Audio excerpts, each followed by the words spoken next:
Fueron halladas tus palabras y yo las comí, y me fueron por alegría y gozo de corazón. Fue la declaración de Jeremías, y puede ser también la nuestra, si acaso reconocemos la necesidad de encontrarnos con Dios y su palabra como un alimento y fortaleza para nuestra vida y como una fuente de bendición. Por eso, reavivados por su palabra, es una pausa y un encuentro diario con el Señor y su mensaje. Hoy nos detenemos en este análisis y reflexión que venimos haciendo sobre el libro de Ezequiel. Hoy nos concentramos en el capítulo 18. Pero antes pedimos la bendición de Dios. Padre nuestro que estás en los cielos, al abrir tu palabra te necesitamos a nuestro lado. Por favor, que tu Espíritu nos guíe para entender y también nos induzca a vivir. Lo pedimos, lo agradecemos, en el nombre de Jesús. Amén. El capítulo 18 del libro de Ezequiel es un tratado doctrinal teológico. El tema central de este capítulo es la responsabilidad personal. Y miren de la manera en que Dios lo expresa a través del profeta. El Señor me dirigió la palabra. ¿A qué viene tanta repetición de este proverbio tan conocido en Israel? Los padres comieron uvas agrias y a los hijos se le destemplaron los dientes.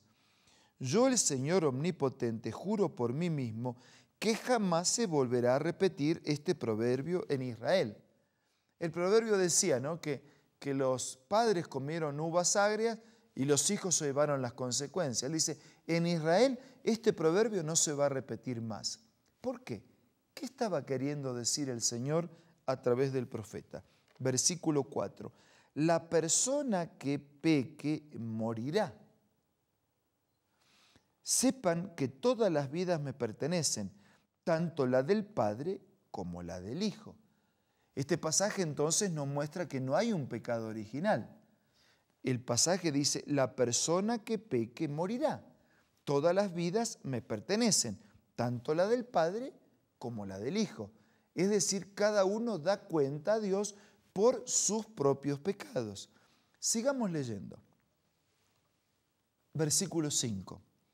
Quien es justo practica el derecho y la justicia, no participa de los banquetes idolátricos en los cerros, ni eleva plegaria a los ídolos malolientes, no deshonra a la mujer, ni se une a la mujer en los días de su menstruación, no oprime a nadie, no roba, devuelve la prenda al deudor, da de comer al hambriento, viste al desnudo, no presta dinero con usura, no exige intereses, se abstiene de hacer el mal, juzga imparcialmente, obedece mis decretos y cumple fielmente mis leyes. Tal persona es justa y ciertamente vivirá, lo afirma el Señor omnipotente, porque además de expresar fe en una creencia, su conducta y su comportamiento evidencia su fe y demuestra la práctica de su vida. Versículo 10. Pero bien puede suceder que esa persona tenga un hijo violento, homicida, que no siga su ejemplo, que participe de los banquetes idolátricos en los cerros, que deshonre a la mujer de su prójimo, que oprima al pobre, al indigente, que robe, que no devuelva la prenda, que eleve plegaria a los ídolos, que incurre en actos repugnantes, que además preste dinero con usura, que exija intereses. ¿Tal hijo merece vivir? Claro que no. Por haber incurrido en esos actos, será condenado a muerte y de su muerte solo él será responsable. ¿Por qué? Porque la paga del pecado es la muerte. De manera que la conducta equivocada y pecaminosa del hijo lo conduce a la muerte. Si el padre es justo, por la presencia de Dios en su vida, esa vida justa lo conduce a la vida. Y si el hijo, que le dio la espalda a Dios, vive la vida incorrecta que es resumida en este capítulo, entonces pagará por la condenación y la culpa de su propio pecado. Ahora, miren qué interesante la Biblia, cómo es maravilloso Dios cuando nos explica, porque llega a nuestro corazón, pero llega a nuestra mente, nos hace razonar. Acompáñenme. Ahora bien, Este hijo podría a su vez tener un hijo que observa todos los pecados de su padre, pero no los imita. No participa de los banquetes, no eleva plegarias a los ídolos, no deshonra a la mujer, no oprime a nadie, no roba, devuelve la prenda al deudor, da de comer al hambriento, viste al desnudo, se abstiene de hacer el mal, no presta dinero con usura, no exige. Entonces, así va hablando del hijo de ese hijo. Y entonces dice, un hijo así no merece morir. ¿Por la maldad de su padre va a morir? No, él merece vivir, porque su conducta refleja su temor en la presencia de Dios. Así que él merece vivir. Versículo 18. En cuanto a su padre, que fue un opresor, que robó, que hizo lo malo, morirá por su propio pecado. Pero ustedes entonces preguntan, dice el versículo 19, ¿por qué no carga el hijo con las culpas de su padre? Porque el hijo era justo y recto, obedeció mis decretos y los puso en práctica, tal hijo merece vivir. Versículo 20 hace una conclusión inicial del capítulo. Todo el que peque merece la muerte. Todos pecamos, todos vamos a la muerte, todos estamos destituidos de la gloria de Dios. Pero ningún hijo cargará con la culpa de su padre. Yo puedo cargar con consecuencias físicas de situaciones equivocadas de mi padre, pero yo no cargo con la culpabilidad del pecado de mi padre. Si mis padres tomaron alcohol o drogas, yo puedo cargar con consecuencias físicas de su pecado, pero yo no soy pecador, no cargo la culpabilidad espiritual. Por eso dice, ningún hijo cargará con la culpa de su padre, ni ningún padre con la del hijo. Al justo se le pagará con justicia y al malvado se le pagará con maldad. Si el malvado se arrepiente de todos los pecados y obedece mis decretos y practica el derecho y la justicia, no morirá. 22. Vivirá por practicar la justicia y Dios se olvidará de todos los pecados que este malvado haya cometido. ¿Acaso creen que me complace la muerte del malvado? No quiero más bien que abandone su mala conducta y que viva.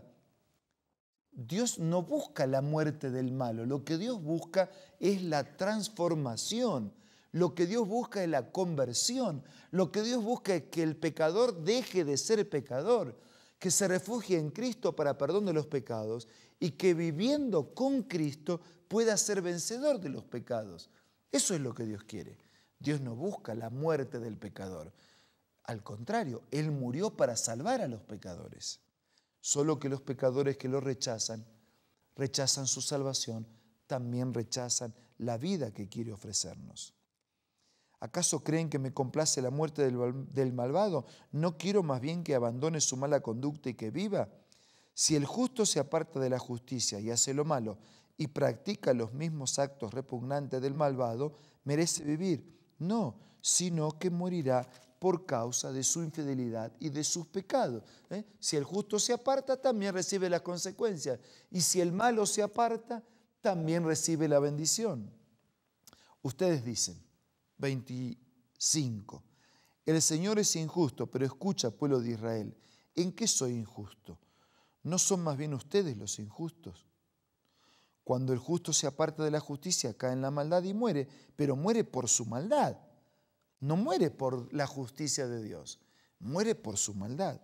Versículo 27. Por otra parte, si el malvado se aleja de su maldad y practica el derecho y la justicia, salvará su vida por la nueva oportunidad que Dios le dio. Si recapacita y se aparta de todas sus maldades, no morirá, sino que vivirá. Sin embargo, el pueblo de Israel andaba diciendo, el Señor es injusto. ¿Y en qué soy injusto? ¿No son más bien ustedes los injustos? Arrepiéntanse, apártense de todas las maldades, para que el pecado no les acarree la ruina.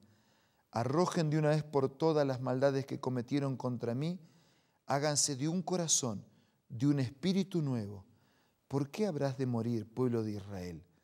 Yo no quiero la muerte de nadie. Conviértanse y vivirán. Lo afirma el Señor omnipotente. Amigo, ese pecado que te está matando, en tu miedo, en tu soledad, en tu culpa, en tu fracaso. Ese pecado que te mata atrapado en los vicios, ese pecado que lastima sobre tu existencia y a través de ti a los tuyos. Ese pecado debe ser vencido. Y solo en Jesús podemos ser vencedores. No dejes que el pecado nos mate.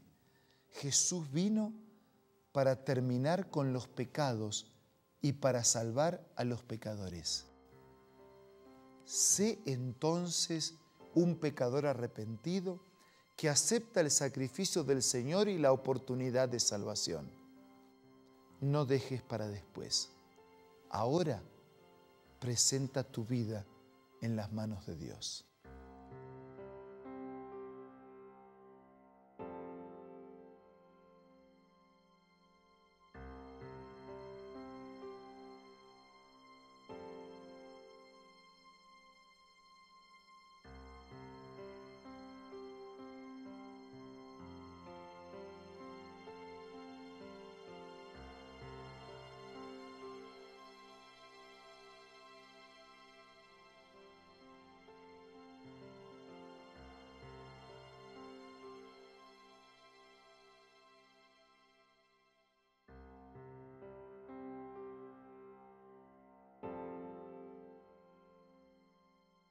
Señor, gracias, porque la salvación es un asunto personal, porque a cada uno de nosotros nos toca el privilegio y la responsabilidad de elegir frente a las oportunidades que tú nos concedes.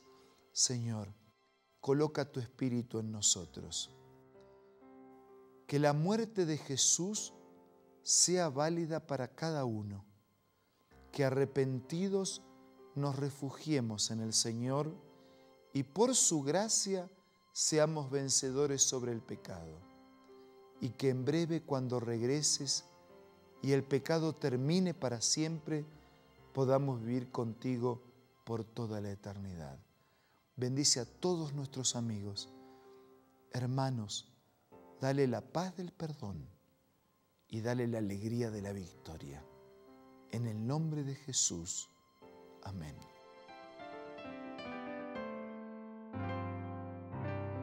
La Biblia, la palabra de Dios, es una carta donde nuestro Creador expresa su amor hacia la humanidad. Es una recopilación de textos que en un principio eran documentos separados, escritos por varias personas, todas ellas inspiradas por Dios. Primero en hebreo, arameo y griego durante un periodo muy dilatado y después reunidos para formar la Biblia cristiana. Está dividida en dos grandes secciones, el Antiguo Testamento con 39 libros y el Nuevo Testamento con 27. En la Biblia se desarrolla la historia de la salvación de Dios al hombre. En toda ella hay una línea conectora que une todo, Jesucristo. Es el personaje principal de la Biblia y el cual trae la revelación definitiva de Dios. Es considerada también el manual de nuestro fabricante. Es vital tener este ejemplar en casa y descubrir su valioso mensaje.